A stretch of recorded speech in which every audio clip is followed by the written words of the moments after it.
مفيش بركة، عشان احنا شلنا الدين من حياتنا، شلنا سنة النبي من حياتنا. أبائنا وأجدادنا والناس الكبيرة اللي جالسة عارفة، الأم من أمهاتنا بفضل الله عاشت أكثر من 45 سنة عمرها ما زعلت ولا غضبت. ليه؟ عشان بركة. كانوا زمان بيتجوزوا بإيه الناس الكبيرة؟ سرير وبابور وحلة وحصيرة، صح؟ وبفضل الله الحياة كلها بركة، عمرها ما زعلت ولا غضبت ولا وديني عند ابويا ولا بركة. دين.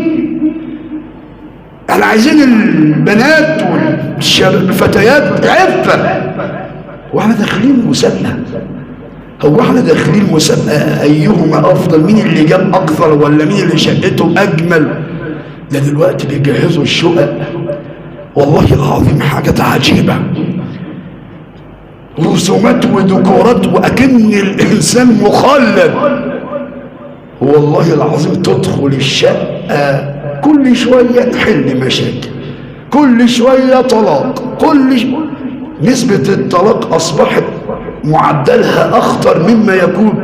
معدل الطلاق في مصر 600,000 حالة طلاق في السنة، يعني معدل كل دقيقتين 3 حالة طلاق. لماذا؟ لأننا هجرنا منهج الله. طول ما احنا بعيد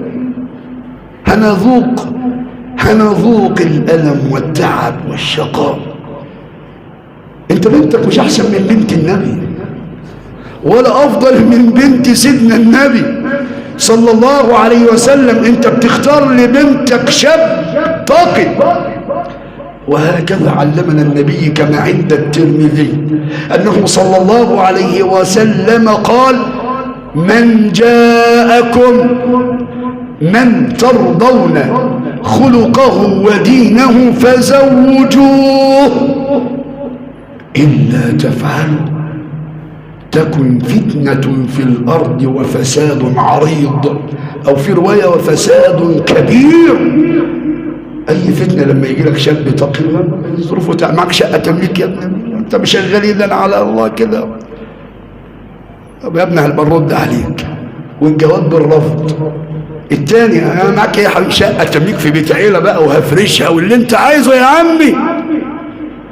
وأول لما تدخل يا بابا ده بيشرب، يا بنت هينصلح له بعد الزواج، هم أسبوعين بس مشاكل بقى. يطلع مدمن، يطلع بتاع برشام، يسب، بيضرب. انت بتختار لبنتك ايه؟